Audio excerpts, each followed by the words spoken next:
study, and play come together on a Windows 11 PC. And for a limited time, college students get the best of both worlds. Get the Unreal College Deal. Everything you need to study and play with select Windows 11 PCs. Eligible students get a year of Microsoft 365 Premium and a year of Xbox Game Pass Ultimate with a custom color Xbox wireless controller. Learn more at windows.com/student offer. While supplies last. Ends June 30th. Terms at aka.ms/collegepc.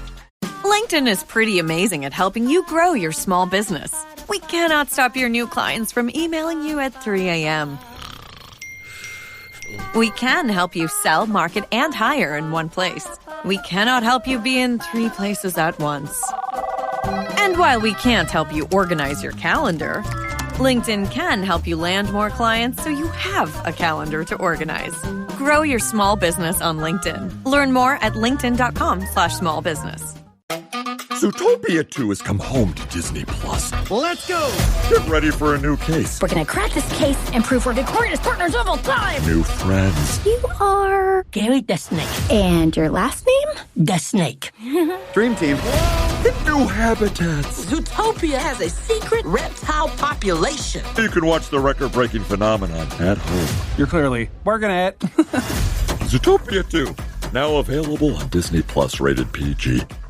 Hello there, Stanley Carr here. You know, I love collecting music and sports memorabilia. Want to know where you can find some? I'll tell you. Go to oldglory.com. This website features one-of-a-kind apparel from your favorite sports teams and musical artists.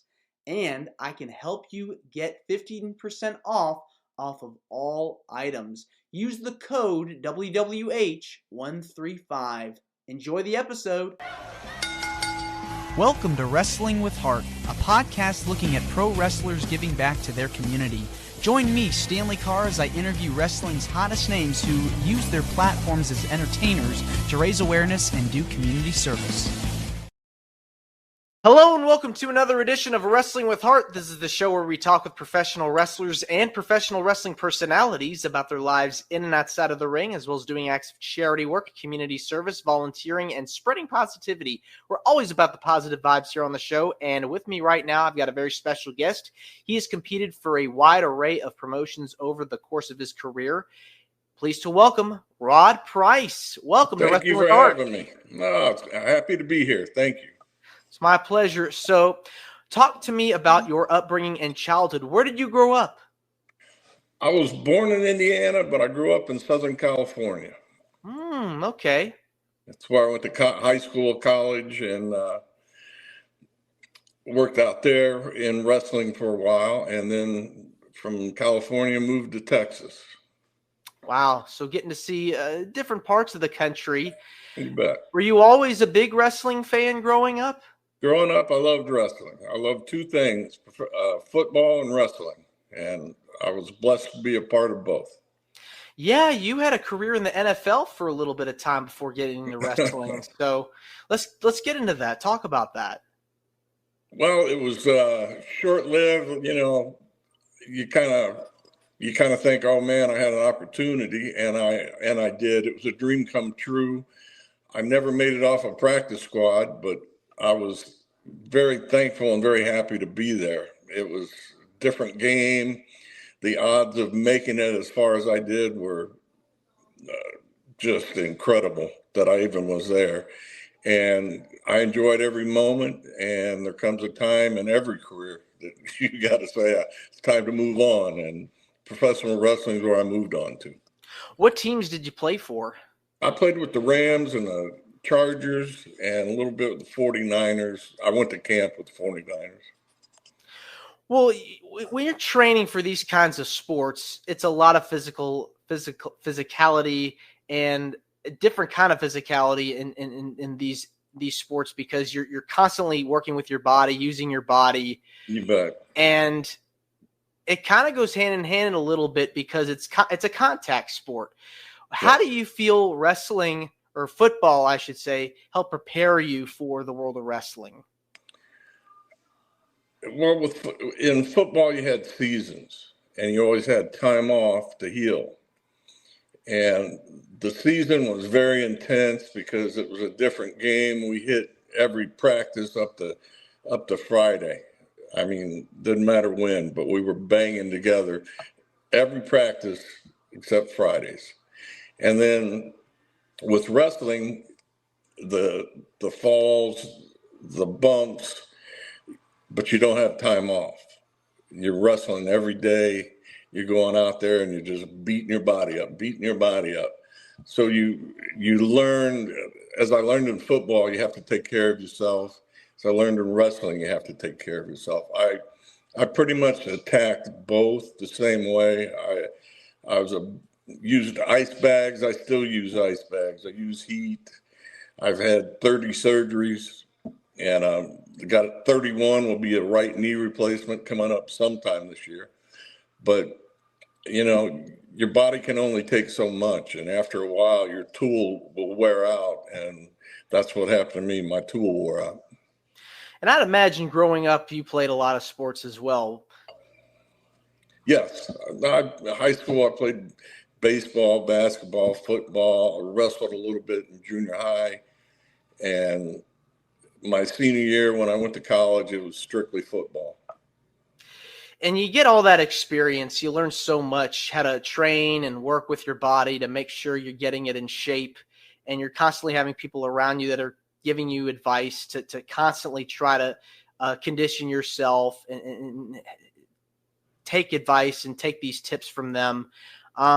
When you're in this element, when you're in these kinds of avenues, what pieces of advice would you say that these trainers are giving you, even if it's life advice that you're applying after years later from participating in these different activities, different sports?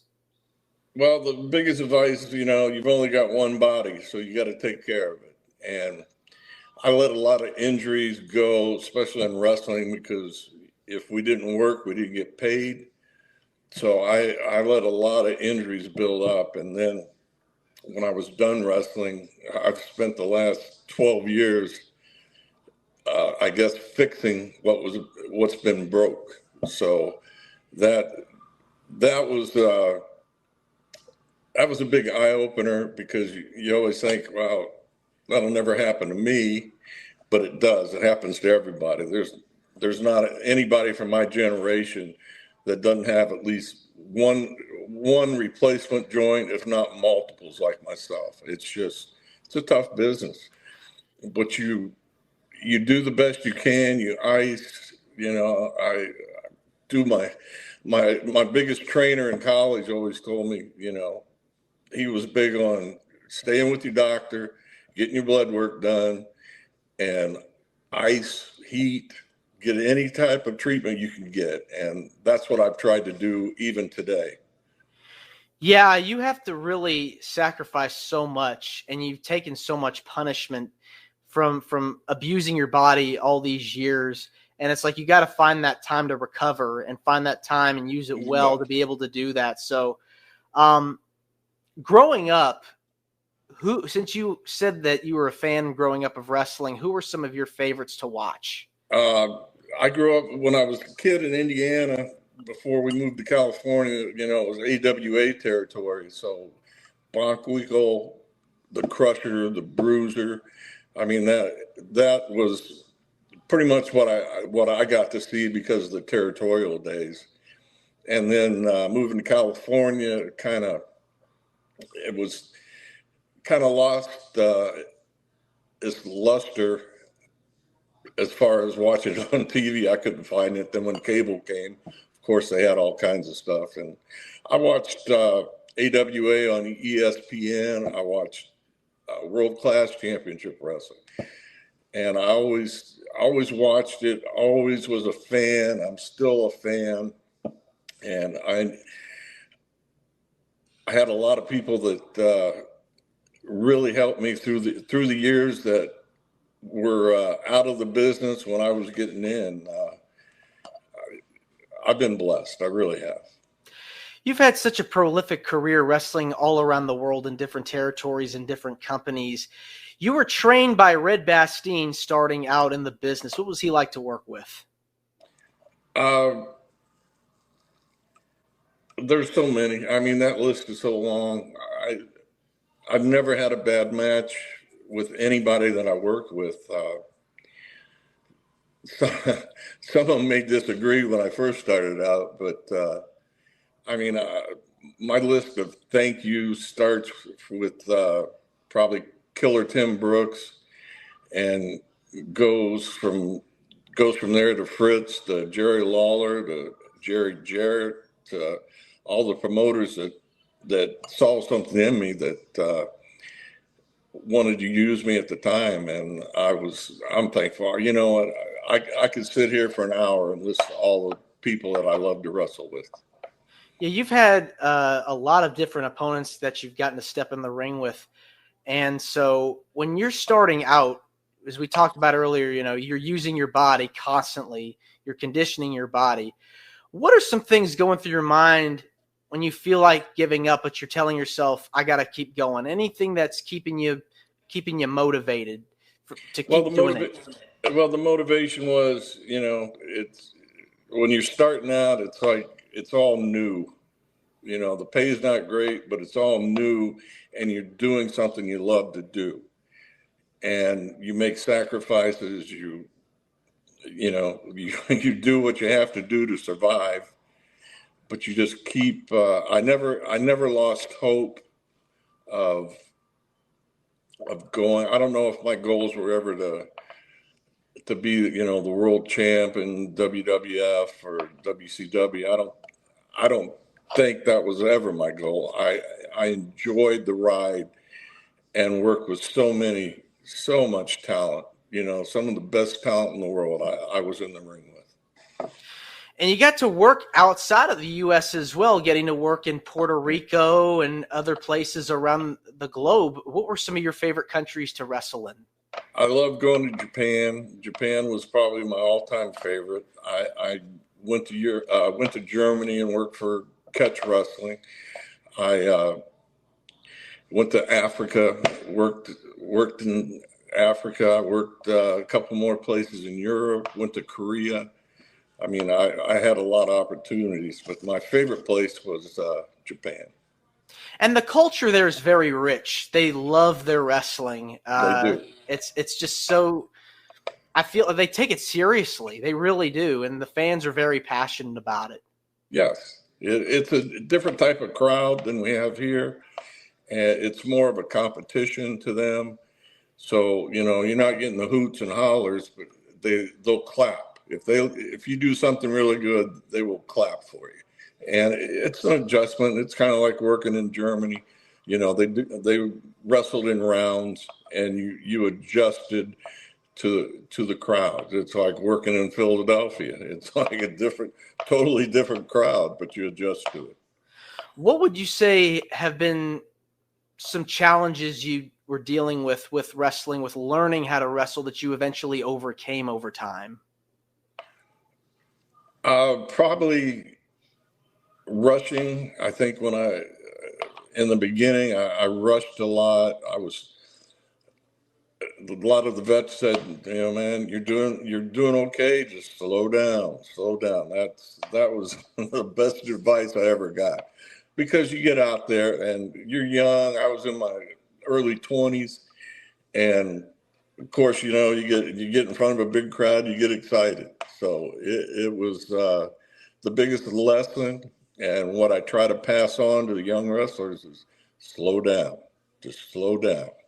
Yeah, you don't want to rush anything you're doing. You want to be in that moment and figure out ways to execute the moves properly without hurting the other person. You want to be able to do it in a way where it clicks.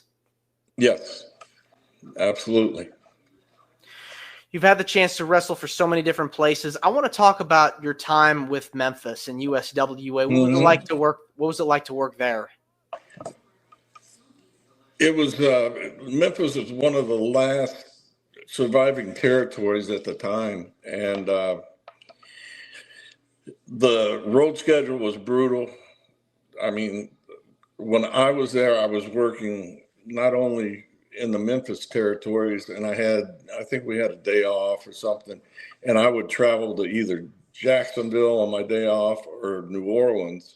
to work. So I was putting about 10,000 miles on my vehicle a month. But the experience that you got from working every night, you can't price it. You know, the pay wasn't great, but you had the experience that you got was just priceless. And you had good trainers around you too that worked with you, and it's really one of those places I feel like that helped mold you into a star, because so many talents came out of that area, right? And they became legends. And I think that it's really one of those places that fans like talk about to this day, have nothing but positive memories of, is in Memphis. Yeah, there were, again, I was blessed to have a lot of veterans that took the time to tell me, hey, you're doing this, you need to do that. Don't do this, do that. And every word, I was on the edge of my seat, because I'm learning from somebody that had been there, had done it before. They know how to get over. And I took every word to heart. And two, you get that studio television experience. Sure.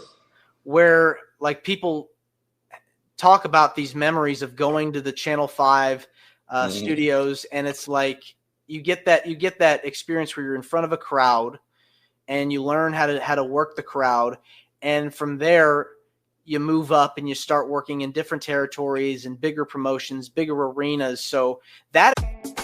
This episode is brought to you by Ferrero. Soccer's biggest stage is approaching, and Ferrero is making it easy to go all in. Pick any two Ferrero brands, from Kinder Bueno to Ferrero Rocher, and you could win the $1 million grand prize, plus an exciting range of daily and weekly prizes. Don't miss your shot. Official rules apply. Learn more at goallinandwin.com. Experience definitely pays off. The experience of working in front of a live audience, you can't price it, man. You're on live TV. The tape goes out ahead of you, but for Memphis, it was live TV, and it's an awesome experience. You learn how to do promos. You learn how to wrestle on that studio, because that studio audience is pretty much a core audience. They're there every Saturday. So you've got to do stuff that they haven't seen before. No. How long were you with Memphis? Off and on. I worked with Memphis when I was in Dallas. And then when I went to Germany and came back, I was working with USWA. They were working with WWE and ECW at the time. And we were doing all kinds of shows. House shows, TV, but we were working every day.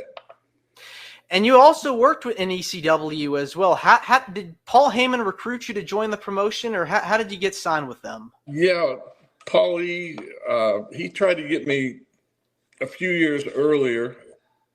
Tommy Dreamer called, and they wanted me to move there, and I was still going to Japan on a regular basis, and it just the timing wasn't right for me. But after 97, I still went to Japan, but I was able to work with ECW for almost 2 years. And you were part of the DeBaldi's faction as well. What was it like working with them?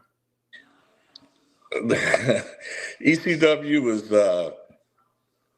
crazy. It was nuts. Everything I knew about wrestling had changed, but I loved the crowds. I loved working with the ECW roster. They all went on to become big stars. For me, I think ECW is one of the best times I had in wrestling. Yeah, I definitely have spoken with a lot of ECW talent, and they've expressed how much they enjoyed working for that promotion, because the passion was there. The passion and the audience and the passion of the wrestlers, I feel like, became one. And it's one of those things where you have a group of people that consider themselves like family. Yes, very much family. And ECW, for whatever, I've heard it described as AAA or AAA ball or whatever, but it was probably the last thing that you could actually go out and enjoy working with a company. When you go to bigger companies, it's all, the business aspect, and I totally understand business, but along with that business, there's other outside pressures from within the company that really make it hard to do. It's a hard job. It's not easy, and it's something that you have to really kind of go in the back of your mind. Okay, I'm going to this place. This is how they do things. I kind of have to adjust accordingly. Yeah, and I think a lot of people, and in the 90s when I went up there to work for them, and I talked to so many of the guys, and the thing that really got me, and I laugh about it now, but they were miserable. They were making good money. Some of them were making good money, and on the biggest wrestling network ever, WWE, but they were miserable people. And I was like, man, if I don't enjoy my job, if I got to be that miserable, I don't want to do it. And you've trained people as well in the business. Who are some people that you've gotten to help get their start? I trained Jazz. She had a good career in WWE. She's back up there in NXT training. And I trained her husband, Rodney Mack, and he went up there for a while. And before they went up, I tried to explain the best I could about what to expect, and I tried to prepare them for everything that they may face up there. And Rodney told me, he said, everything you told me or everything you told us was true. But it's, like I said, it's a tough job, man.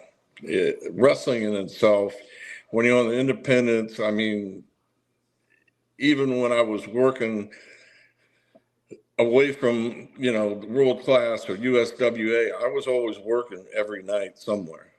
And having Japan, that gave me the financial base to do that. And that's the fun, because you're not under the contract, you don't have a big thumb on you telling you what to do and how to act and this and that. But when you go up there, it all changes. And I try to tell anybody that'll listen, enjoy what you're doing in the indies, because if you ever get the opportunity to go up there, it's all going to change. It'll be a dream come true, but you got to be prepared for it.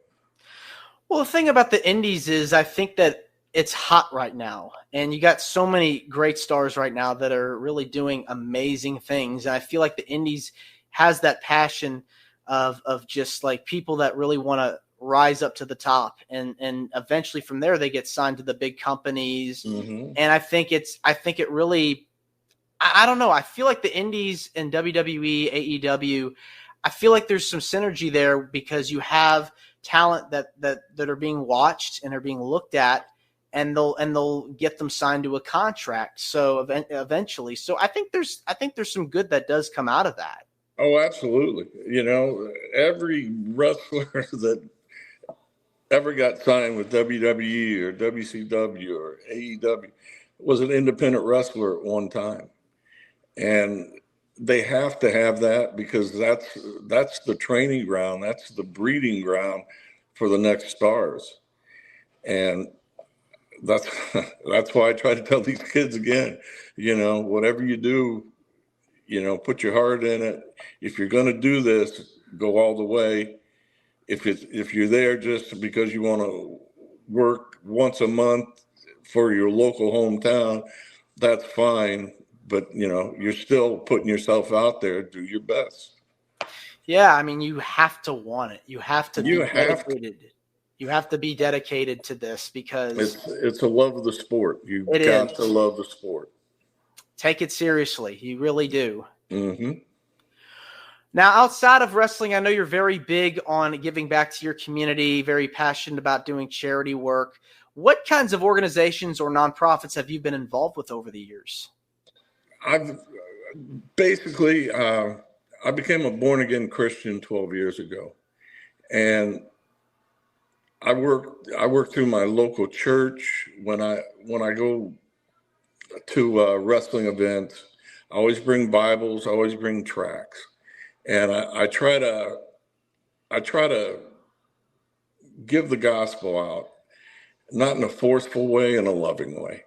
And whenever I walk out my door and go into the world, that's my ministry. You know, I'm not bragging, but I'll put tracts and Bibles. If I go fill up on gas, I'll put a tract and a Bible up on top of the gas pump, and I just pray, Lord, you know, send the right people to find it. But we help, you know, our church helps out. We do, in the past, we've done, especially after the hurricane down here, we all got together out of our own pockets. We fed our community, you know, and the church still does that. And I'd love to be involved more. Lately, I've just been busy going other places. Well, that's amazing to be able to go out, be a part of a community, and be able to pay it forward to people that need it the most. Because there are people, unfortunately, that are suffering and are not able to afford certain things like food and water. They're not living in a home. So being able to go out and make a difference, I mean, it's got to feel good. Yeah, but you know, all the glories to God. I don't do it for myself. I do it for the Lord. And you know, the Bible says you lay up your treasures in heaven, and that's all I'm doing. I just want, when I leave this earth and I see Jesus' face, I just want to hear, "Well done, my good and faithful servant." That's all I strive for. Are there any causes that you're very passionate about? I think the only passion I have is sharing Christ to an unbelieving world. I mean, we are living in dangerous times. I mean, of course, I'd help feed the poor if I could. I would do all that. But the bottom line is, there's a world out there that doesn't know Christ and is going to face judgment for eternity if they don't give their life to Jesus. That's my motivation. What is it about giving back to the community that gives you the most joy? I think it's seeing the hope and love and the tears they shed, that people, you know, in this hard world again, you give back, and you put a smile on somebody's face, or feed them because they're hungry. And, you know, it gives them hope that, you know, the world hadn't turned against them. There's people out there that love and care for them. And you just can't walk away from somebody that's hurting. Did you have a particular event that you helped out with at your church that was fun? They're all fun for me. We do our old church that got blown away by Hurricane Ida is just now redoing the building, and once a month they do the giveaway. They feed the community. They have games for the people, and the other church is where I get my Bibles and tracts from. New Beginnings, Pastor Nathan. He's my right-hand man. He helps me and keeps me in Bibles and keeps me in tracts, and I'm thankful for that. And the people are very receptive, I'm sure, distributing them out to people, you know. There are a lot of people. I've done it. I've taken them to the gathering in South Carolina. I asked for permission from Martin to do that, and he said no problem. And I never had anybody say, no, I don't want it. So that's encouraging. When you're seeing fans at these conventions and people remember you, there's nothing better than to have people say these positive messages to you since you haven't been wrestling in a while. Right. It's amazing. You know, even from global wrestling, I've had countless people come up and say, man, we were so thankful for Global Wrestling, came on at 3:00 after school. And a lot of people remember that. A lot of people said I was really in a dark time, and watching Global and the wrestlers really helped me through that. So when you're in the middle of it, 35 years or 30 years ago when we were doing it, we had no clue. We had no clue how many people we were going to reach or touch. And it's very rewarding to hear people come up and say, man, I'm thankful for your time in Global, or I'm thankful for your time here or there. Said we really enjoyed it. And they're always thankful that, I sacrificed my body for professional wrestling.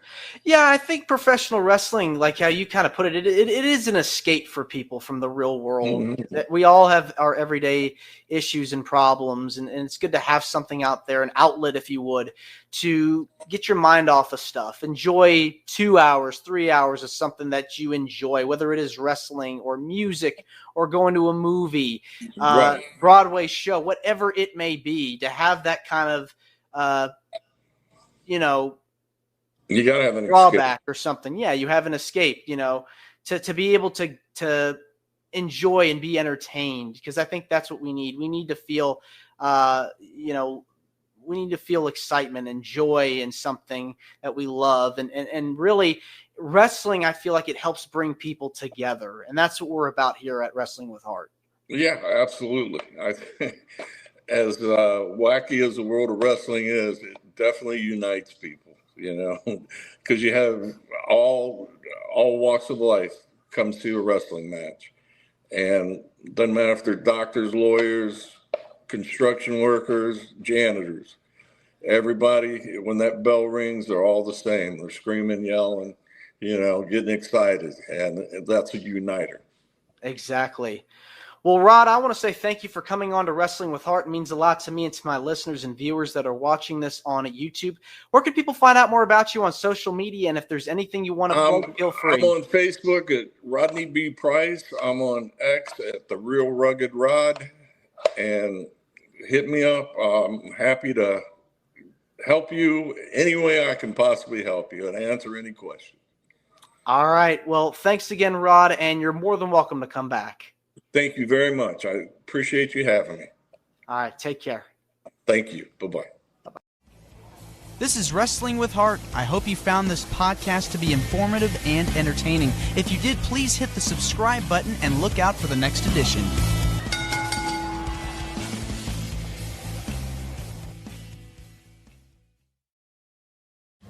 I sold my car in Carvana last night. Well, that's cool. No, you don't understand. It went perfectly. Real offer, down to the penny. They're picking it up tomorrow. Nothing went wrong. So, what's the problem? That is the problem. Nothing in my life goes as smoothly. I'm waiting for the catch. Maybe there's no catch. That's exactly what a catch would want me to think. Wow, you need to relax. I need to knock on wood. Do we have wood? Is this table wood? I think it's laminate. Okay, yeah, that's good. That's close enough. Car selling without a catch. Sell your car today on Carvana. Pickup fees may apply. Ryan Reynolds here from Mint Mobile. I don't know if you knew this, but anyone can get the same premium wireless for $15 a month plan that I've been enjoying. It's not just for celebrities. So do like I did and have one of your assistants switch you to Mint Mobile today. I'm told it's super easy to do at mintmobile.com/switch. Upfront payment of $45 for 3-month plan, equivalent to $15 per month required. Intro rate first 3 months only, then full price plan options available. Taxes and fees extra. See full terms at mintmobile.com.